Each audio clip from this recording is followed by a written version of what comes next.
Hey lovely people, have a beautiful day. Welcome back to our channel అందాల లోగిలి. నేను ఈరోజు మీకు వినిపించబోయే కథ నిర్ణయం. రచయిత వల్లివేటి నాగచంద్రావతి గారు. ఇక కథలోకి వెళ్తే, వీధి తలుపు ఊరగా తీసి మొహం బయట పెట్టి అటూ ఇటూ తేరపార చూసి అనుమానాస్పదంగా ఎవరూ లేరని నిర్ధారించుకున్నాక తలుపు మూసి గడియ పెట్టింది సావిత్రమ్మ. పడగదిలోకి వెళ్ళి ఆ తలుపు కూడా మూసి చెక్క బీరువా తెరిచింది. మెల్లో గొలుసుకు వేలాడుతున్న తాళం చెవితో బీరువా సొరుగు లాగింది. దాని నిండా ఏవో కాగితాల కట్టలు, చిన్న చిన్న వెండి సామాను, పాత ఫోటోలు, వాటి మధ్యన ఓ పాతకాలం చాక్లెట్ల డబ్బా. ఆ డబ్బాని అపురూపంగా బయటకు తీసింది సావిత్రమ్మ. మంచం మీద కూర్చుని డబ్బా మూత తీసి పరుపు మీద బోర్లించింది. గలగలలాడుతూ నాణాలు, పెళపెళ్లాడుతూ నోట్లు పక్క మీదకి దొర్లాయి.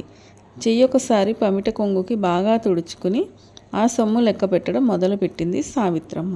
ముందు నాణాలు, తర్వాత నోట్లు, మొత్తం 42,400. సావిత్రమ్మ కళ్ళు తృప్తిగా విప్పారాయి. ఇంత డబ్బు ఒకేసారి చేతిలో పెడితే మెప్పుగా వెలిగిపోయే కోడలి మొహం ఊహించి చాలా సంతోషం అనిపించింది సావిత్రమ్మకి. నా పిల్లలకి నేనుండగా తక్కువ కానిస్తానా అనుకుంది ఒకంత గర్వంగా. అదే సావిత్రమ్మ లక్ష్యం, పంతం. ఆ ఇంట్లో 2 మగపిల్లల తర్వాత కాస్త ఎడంగా పుట్టిన ఆడపిల్ల సావిత్రి. మధ్యతరగతి కుటుంబమే అయిన ఆడపిల్ల, అందున చివరి సంతానం అవటం వల్ల సావిత్రిని అల్లారు ముద్దుగా చూసేవారు ఇంటిల్లిపాది. ఆ అమ్మాయి నోటి వెంట మాట రావడం ఆలస్యం, తీర్చేదాకా అగ్గగ్గలాడిపోయే వారందరూ. ఆమె యుక్త వయసు వచ్చే వేళకు విధి వక్రించింది. కొన్ని నెలల తేడాతో తల్లి తండ్రి కాలం చేశారు. అప్పట్నుంచి సావిత్రి అదృష్టం తిరగబడింది. ఇంటి పెత్తనం వదినల చేతికొచ్చింది. అసలే అత్తగారు అప్పటిదాకా ఆడపడుచుకి యువరాణి హోదా ఇస్తున్నందుకు గుర్రు వాళ్ళకి. ఇప్పుడు ఆ అత్తగారు లేకపోయే ఇక చెప్పేదేముంది? వాళ్ళు చూపించే మత్సరం, అణచివేత సహించలేక అన్నగార్లతో చెప్పుకున్న ఫలితం లేక పెంకితనంగా తయారైంది. ప్రతిదానికి పంతం, గొడవ. రోజు ఇంట్లో యుద్ధమే.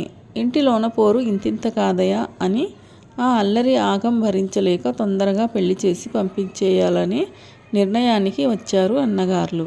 ఈ ఇంటి నుంచి విడుదలవటమే మేలనుకుంది సావిత్రి కూడా. అన్నగార్లు తెచ్చిన సంబంధాలలో పేరుకు తగ్గట్టు అందగాడైన సుందరమూర్తిని వరుడుగా ఎన్నుకుంది సావిత్రి. ముఖ్యంగా నెత్తి మీద జుట్టు తప్ప ఏముందని అతనికి అని వదినలు పెదవి విరిచినందుకు గాను అతనే కావాలని పంతం పట్టి మరీ చేసుకుంది సావిత్రి. ఆ పంతానికి తనకే శిక్ష పడుతుందని తెలుసుకోలేకపోయింది ఆ అమాయకురాలు. సుందరమూర్తి అందగాడే కాదు, శాంతమూర్తి కూడా. ఒక్కనాడు భార్యకు ఎదురు చెప్పేవాడు కాదు. పూలబాట మీద నడకలా హాయిగా సాగిపోతున్న జీవితంలోకి కొత్త ఆనందాలు మోసుకొచ్చాడు చంద్రమౌళి. అనుకూలుడైన భర్త, చందమామ లాంటి బిడ్డ, నా అంత అదృష్టవంతురాలు మరొకరుండరు. పొంగిపోయింది సావిత్రి. ఆ పొంగు చూడలేని విధి మరోసారి వెక్కిరించింది.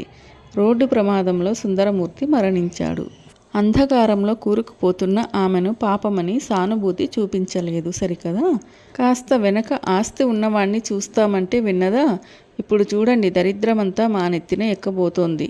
ఏళ్ల నాటి శని గడప దాటిందనుకుంటే రెట్టింపయి తిరిగి వస్తోంది. కర్మ, ఎవరికి తప్పినా మాకు తప్పుతుందా అంటూ మాటల శూలాలు విసిరి గాయాలు చేశారు వదినలు. 6 ఏళ్ళొచ్చినాయి పిల్లాడికి. ఇంకో 5 ఏళ్ళు భరించితే ఏ చిల్లర కొట్లోనో, కారు గ్యారేజీలోనూ చేతి కింద పనికి పంపించొచ్చు. ఓ 1000 రూపాయలు తెచ్చుకుంటాడు. ముందాలోచన చేశారు అన్నగార్లు. శోకానికి మించి పౌరుషం పొంగుకొచ్చింది సావిత్రికి. వాళ్ళ కొడుకులు కాలేజీ చదువులు చదివే వాళ్ళును, నా బిడ్డ చేతి కింద పనివాడునా? నా కంఠంలో ప్రాణముండగా అలా కానివ్వను. వాళ్ళకంటే గొప్పవాణ్ణి చేస్తాను, చేసి చూపిస్తాను శపథం చేసుకుంది సావిత్రి గట్టిగా. అన్నలు రమ్మన్నా పుట్టింటికి వెళ్ళలేదు. వాళ్ళ నుంచి చిన్న మొత్తం సాయం కూడా పొందకూడదని పట్టుదల. మరి తన పంతం నెరవేరేదెలా? తల్లి గారాబం వల్ల చదువా అబ్బలేదు. అంచేత ఏ ఉద్యోగానికి తను అర్హులు కాదు. ఏతి దారి? చాలా యోచన చేసింది సావిత్రి. టౌనులో ఉంటే ఖర్చు ఎక్కువ. పక్కనే ఉన్న చిన్న పల్లెటూరికి మారిపోయింది. తన నగలన్నీ అమ్మి పైకానికి భర్త ఆఫీసు వాళ్ళిచ్చిన డబ్బు జత చేసి 4 గేదెల్ని, ఓ కుట్టు మెషిన్ని కొన్నది. ఎండ కన్నెరగకుండా పెరిగిన సుకుమారి పశువుల దగ్గర పని కూడా చిరాకు పడకుండా చేసింది. పాలమ్మింది, పెరుగమ్మింది, బట్టలు కుట్టింది. నామోషి అనుకోకుండా క్షణం కూర్చోకుండా ఇంట్లో ఉండి తను చేయగలిగిన పనులన్నీ చేసింది. పైసా పైసా కూడబెట్టింది. రూపాయి ఖర్చు పెట్టాలంటే 10 సార్లు ఆలోచించి లోభితనం చూపించే సావిత్రి కొడుకు దగ్గరకు వచ్చేసరికి ఏ లోటు రానిచ్చేది కాదు. బట్టలు నలగనిచ్చేది కాదు. వెండి కంచంలో వెన్న మీగడ వేసే పెట్టేది. ఫీజులు ఎక్కువైనా డొనేషన్లు కట్టాల్సి వచ్చినా వెనకాడకుండా మంచి స్కూల్లోనే చేర్పించింది. మౌలి చాలా బుద్ధిమంతుడు. తల్లి ఆకాంక్ష పడుతున్న శ్రమ అర్థం చేసుకున్నాడు. శ్రద్ధగా చదువుకున్నాడు. మేనమామ కొడుకులు డిగ్రీతో చదువు ఆపేస్తే మౌలి మాస్టర్స్ చేసి మంచి ఉద్యోగం కూడా సంపాదించుకుని తల్లిని సంతోషపెట్టాడు. సావిత్రి పట్టిన అసిధార వ్రతం పూర్తి అయ్యింది. వ్రతఫలం ఇబ్బడి ముబ్బడిగా చేతికందింది. ఏమో అనుకున్నాం గాని సావిత్రి అన్న పేరు నిలబెట్టుకున్నావు సుమా అన్నారు వదినలు నొసలు పైకెగరేసి. ఉపవాసం తర్వాత పిండి వంటలతో సహా వడ్డించిన విస్తరి ముందు కూర్చున్నట్టు చాలా తృప్తి పడింది సావిత్రి. మౌలికి వచ్చిన ఉద్యోగం హైదరాబాదులో. తల్లి కూడా తనతో పాటు తీసుకెళ్లాలని చాలా ప్రయత్నించాడు. ఈ పాడి పశువులు కామాటం ఉన్న పాటున వదిలి రావడం అయ్యే పనేనా నాన్న? ముందు నువ్వు వెళ్ళి వసతి అది చూసుకో. నాదేముంది, ఇవ్వాలో రేపో నీ దగ్గరికి చేరాల్సిన దాన్నే కదా. కొడుకుని సమాధానపరిచి పంపించింది సావిత్రమ్మ. మౌలి ఉద్యోగస్తుడైనప్పటి నుంచి చిన్నన్న ఇంటికి రాకపోకలు సాగిస్తున్నాడు. మౌలిని ఒకసారి ఇంటికి పంపవే సావిత్రి. బావని చూడాలని మంజులో తెగ సరదా పడుతోంది. ఒకప్పుడు ఈ అన్నా వదిన గార్లే పేడవాసన అత్త ఇంట్లో, మేము రాము అంటారమ్మా పిల్లలు. ఏమీ అనుకోవద్దు సావిత్రి అన్నారు. ఇప్పుడు పిల్లనిస్తామని వస్తున్నారు నిరసనగా అనుకుంది సావిత్రి. ఎందుకైనా మంచిదని మౌలి అభిప్రాయం కూడా అడిగింది. తన పెళ్లి విషయం పూర్తిగా తల్లికే వదిలేసి అంతా నీ ఇష్టం అమ్మా అన్నాడు మౌలి. ఇక ఆలస్యం చేయలేదు సావిత్రి. ఎప్పటినుంచో ఆమె దృష్టి సుప్రియ మీద ఉంది. తన చిన్ననాటి స్నేహితురాలు దమయంతి కూతురు సుప్రియ. విధి తనని చూసి వెక్కిరించినప్పుడు కొందరిలా తగిన శాస్తి జరిగిందనుకోక తనని ఓదార్చడానికి వచ్చింది దమయంతి. కన్నీళ్లు పెట్టుకుంది. తను కోలుకుని ముందడుగు వేయటానికి ధైర్యం చెప్పింది. 1-2 సార్లు తల్లి వెంట వచ్చిన సుప్రియ చాలా నచ్చింది సావిత్రికి. చాలా ఒద్దికైన పిల్ల దమయంతి. భర్త ప్లీడరు, గుమాస్తా. ఒకరి తర్వాత ఒకరు 3 ఆడపిల్లలు వాళ్ళకి. సావిత్రమ్మ సంబంధం కలుపుకుంటానన్నప్పుడు దమయంతి భయపడింది. మీకు తూగగలనా అంది. నా కొడుకు కాళ్ళు కడిగి నీ కూతురిని కన్యాదానం ఇవ్వు చాలు అంది సావిత్రి. పెళ్ళైపోయింది. కాపురానికి తీసుకొచ్చేటప్పుడు కూడా చీరే సారే అంటూ బరువు పెంచుకోకు. పసుపు చెంబు ఇచ్చి పంపించు. నీ కూతురికి ఏ లోటు రాకుండా నేను చూసుకుంటా అంది భరోసాగా. అన్నట్టుగానే కొడుకు సంసారానికి కావాల్సిన మంచం, కంచం, ఉప్పు, పప్పుతో సహా సమస్తం అమర్చి కొడుల్ని కొడుకు దగ్గరకు దిగబెట్టింది. మౌలి చాలా ప్రాధేయపడ్డాడు. ఇక తమతో పాటు ఉండిపోమ్మని. పాత పాటే పాడింది సావిత్రమ్మ గొడ్డు గోద అంటూ. అప్పుడే వచ్చేసారా అని పరామర్శించిన ఊళ్ళో వాళ్ళకి కొత్తగా పెళ్ళైన జంట. వాళ్ళ మధ్యన పానకంలో పుడకల నేనెందుకు అక్కడ అంది గడుసుగా. అసలు కారణం ఆవిడకు మాత్రమే తెలుసు.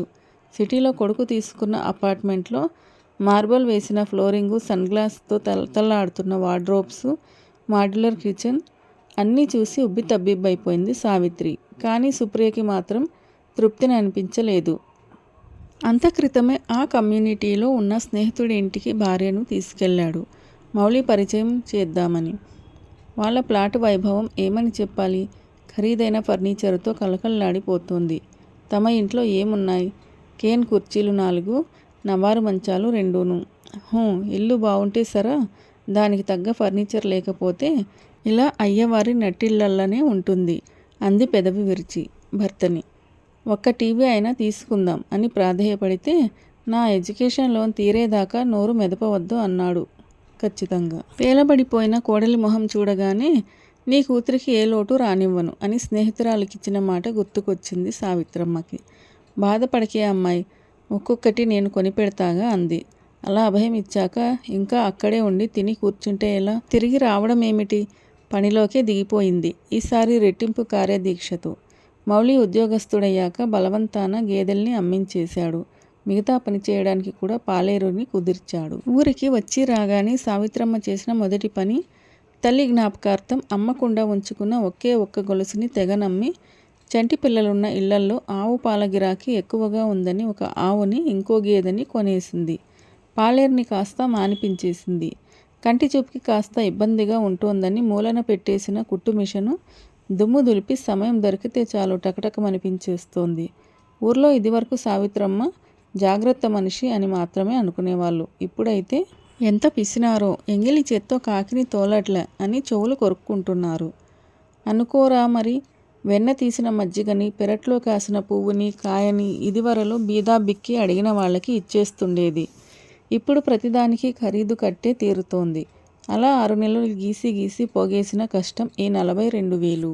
రాజ్యాలు జయించినంత విజయ గర్వంతో కొడుకు ఇంటి గుమ్మంలో అడుగుపెట్టి పొంగుతున్న పాల మీద నీళ్లు చెల్లినట్లు చల్లారిపోయింది. ముందు హాల్లో సోఫా సెట్, గోడకి పెద్ద టీవీ సెట్, పూసల పరద, వెనక తలతలలాడుతున్న గ్లాస్ టాప్ డైనింగ్ టేబుల్.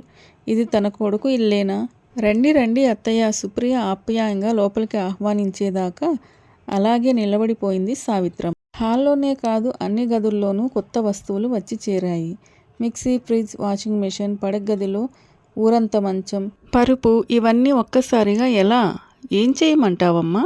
ఇవన్నీ ఇంటికొచ్చేదాకా నీ కోడలు నన్ను నిద్రపోవనివ్వలేదనుకు మురిపెంగా భార్యకేసి చూస్తూ చెప్పాడు మౌలి. మరి లోను? అడగకుండానే ఆ ప్రశ్నకి జవాబిచ్చేశాడు మౌలి. ఇక్కడ పెద్ద పెద్ద షోరూముల్లో 0% ఇంట్రెస్ట్కి మనకు కావాల్సిన వస్తువులు ముందే ఇచ్చేస్తారు. నెల నెలా కొద్ది మొత్తంలో తీర్చుకునేలోగా లోను కూడా కట్టాల్సిన దానిలో సగమే కడుతున్నాను. పర్లేదు, కాస్త ఆలస్యం అవుతుందంతే. ఈలోగా ఇంక్రిమెంట్ వచ్చి శాలరీ పెరుగుతుంది, ప్రమోషన్ కూడా రావచ్చు. అప్పుడిక ఇబ్బందే ఉండదు. సంతోషించవలసిన సంగతే. కానీ ఏదో వెలితి సావిత్రమ్మకి. నేను ఇంకా టీవీ, సోఫాలు కొనిపెడదామని వచ్చాన్రా అబ్బాయి అంది. సావిత్రమ్మ ఆశాభంగం తాలూకు ఛాయలు వద్దనుకున్న తొంగి చూశాయి ఆవిడ స్వరంలో. తల్లి మాటలు వినిపించనట్టే, అమ్మా నీ చేతులు చూడు ఎంత గరుకు బారిపోయాయో. రాత్రి భోజనాలయ్యాక టీవీ ముందు సోఫాలో కూర్చున్న తల్లి ఒడిలో తల పెట్టుకుని పడుకుని ఆమె చేతులు 2 చెంపల కానిచ్చుకున్నాడు మౌలి. నవ్వింది సావిత్రమ్మ. ఇంకా చాలమ్మా, నీ శక్తంతా కరగబెట్టి నన్నింత వాణ్ణి చేశావు. నా కాళ్ళ మీద నిలబడగలిగినా ఇంకా నిన్ను పీల్చి పిప్పి చేయమంటూ నన్ను చిన్నబుచ్చకమ్మా. మౌలి కంఠంలో దుఃఖపు జీర. కొడుకు తల దిండు మీదకి చేర్చి లేచింది సావిత్రమ్మ. ఈ ప్లేట్లు తుడిచిపెట్టరు? గాజు ప్లేటు అత్తగారికి అందించి, ఆయన మాటలకి మీరు బాధపడకండి అత్తయ్యా. మీ అబ్బాయిదంతా విడ్డూరంగాని పిల్లలకు పెట్టుకోవాలని ఏ తల్లిదండ్రులకు ఉండదు. దానికో పరిధి, కాలపరిమితి ఉంటాయా ఏం? అయినా ఆయన తీసుకోకపోతే ఏమిటి, నేను తీసుకుంటా సరేనా అంది బుజ్జగింపుగా. అప్పుడు గుర్తొచ్చాయి మధ్యాహ్నం కోడలి ముఖత విన్న మాటలు. నీటిలోనే ఉన్న లేడీస్ క్లబ్ యానివర్సరీ అట. ఆ ఫంక్షన్ కోసం ఎదురు ప్లాటు సిటీఓ గారి భార్య, పక్క ప్లాటు ప్రొఫెసర్ గారి భార్య 25,000 పెట్టి బ్రహ్మాండమైన డిజైనర్ శారీస్ కొనుక్కున్నారట. మీ అబ్బాయిని అడిగితే ఇదేం పెళ్ళా పండగ, ఎంచక్క ఆ వెంకటగిరి జరీ చీర కట్టుకొని వెళ్ళు, అందరికన్నా హుందాగా ఉంటావు అన్నారు. వాళ్ళ డిజైనర్ శారీల ముందు నా నేత చీర ఎంత నామర్దాగా ఉంటుందో చెప్పండి అంది. కోడలి గడుసదనానికి విస్తుపోయింది సావిత్రమ్మ. అంటే తను చెమటోడ్చి తెచ్చిన 40,000 కోడలి చీరలకు ఖర్చవబోతోందా? ఎందుకో ఇష్టంగా అనిపించలేదు. తాను పోటీ పడింది. ఎందుకు? కొడుకుని పైకి తీసుకురావాలని, నలుగురిలోనూ శభాష్ అనిపించుకోవాలని. ఇలా ఇరుగు పొరుగు వారితో సమానంగా చీరలు, నగలు కావాలని కాదు. సుప్రియది ఆరోగ్యకరమైన పోటీ కాదు. తల్లిని జాగ్రత్తగా ఏసీ భోగి ఎక్కించి రైలు బయలుదేరడానికి ఇంకా టైం ఉందని తల్లి పక్కన వచ్చి కూర్చున్నాడు మౌలి. వీడుకోలు ఎప్పుడూ బాధాకరమే. అమ్మా, నువ్వింకా కష్టపడటం నాకిష్టం లేదు.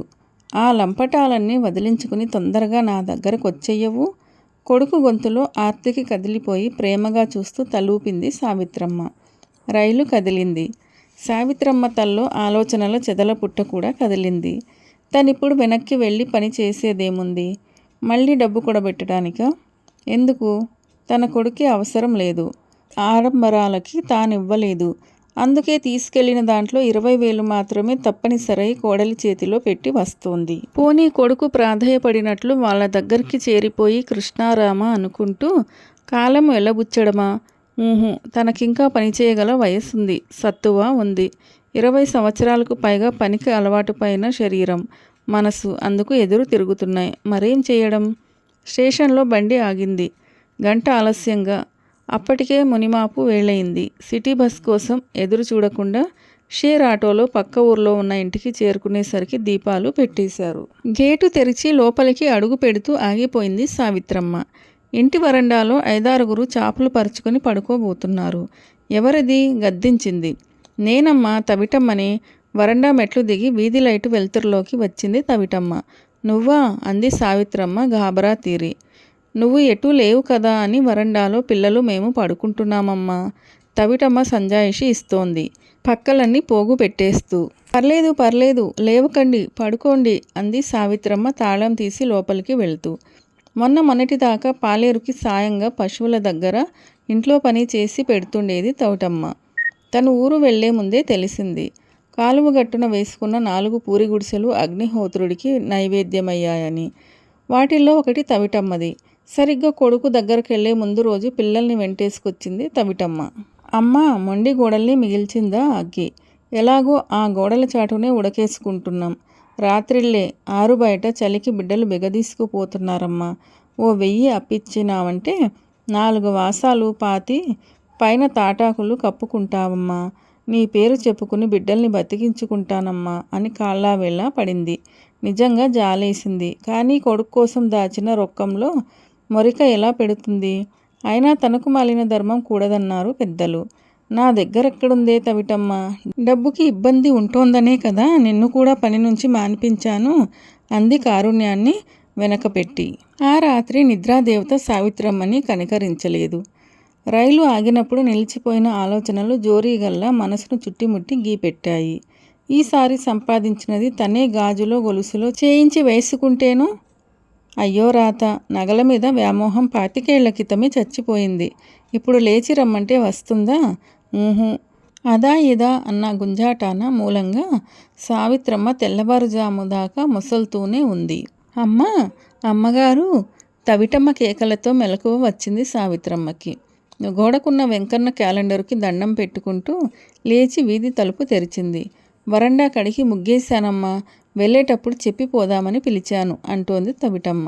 రాత్రి తనని చూడగానే కప్పుకున్న చింకి దుప్పట్లు పక్కకు తోసేసి భయంగా లేచిపోయిన తల్లి చీర కుచ్చిళ్ళు చుట్టుకుంటూ ముడుచుకుపోతున్న దాని పిల్లలు చటుక్కున గుర్తుకొచ్చారెందుకో సావిత్రమ్మకి.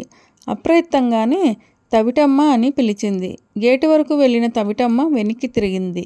1000 రూపాయలు కావాలన్నావు గదా, రా ఇస్తాను అంది సావిత్రమ్మ. నా తల్లే, నా బిడ్డల్ని బతికించినావమ్మా అంటూ ఇంత మొహం చేసుకొని గుమ్మం ముందు దాకా వచ్చి దండాలు పెడుతూ లోపలికొచ్చి పర్సులో నోట్లు లెక్క పడుతున్న సావిత్రమ్మకి 20,000 చేతిలో పెట్టినా వెలగని సుప్రియ మొహం మనసులో మెదిలి నోట్లు లెక్క పెట్టడం మానేసింది. మొత్తం 20,000 చేతిలోకి తీసుకుని బయటకు వచ్చింది. తవిటమ్మ, ఇంటికి పూర్తిగా కప్పు వేయించుకో, 2 బళ్ళు మట్టి కూడా తోలించుకొని గోడలు మెత్తుకో అంది డబ్బంతా తవిటమ్మ చేతిలో పెడుతూ. ఇది అప్పు కాదు, నీ పిల్లల కోసం నేను చేస్తున్న సాయం అనుకో. భగవంతుడి ముందు మోకరిల్లినట్లు మోకరిల్లి 2 చేతులతోనూ సావిత్రమ్మ పాదాలు తాకింది తవిటమ్మ చెమర్చిన కళ్ళతో. కొడుకు కోసం కష్టపడుతున్నప్పుడు ఒక బాధ్యత, బరువు, తపన తనని తరుముతున్నట్లే ఉండేది. అది స్వార్థం. నాది, నాకు అనే మాటలు మరచిపోయి ఆపదలో చెయ్యి చాపిన వారిని ఆదుకోవడంలో ఎంతో తృప్తి, ఎంతో ఆనందం. హృదయం ఎంతో విశాలమైనట్టు, అదంతా అమృతంతో నిండినట్టు హాయైన అనుభూతి. అమ్మయ్య, ఇక నేనెందుకు సంపాదించాలి అని క్వశ్చన్ మార్క్ వేసుకోనక్కర్లేదు. ఏదో ఒక పెద్ద సమస్యకు అద్భుతమైన జవాబు దొరికినట్లు తేలిగ్గా నిట్టూర్చింది సావిత్రమ్మ. ఈ కథలో అమ్మ తీసుకున్న నిర్ణయం భలేగా ఉంది కదూ. ఈ కథ మీకు నచ్చిందా? నచ్చినట్లయితే వీడియోను లైక్ చేయండి, మీ ప్రియమైన వారికి షేర్ చేయండి. అలాగే వీడియోని పూర్తిగా చూసి కథను పూర్తిగా విన్నందుకు మీకు ధన్యవాదాలు. ఇలాంటి మరిన్ని మంచి కథల కోసం స్టే ట్యూన్. అందాల లోగిలి. See you in another video. Till then keep smiling, be happy.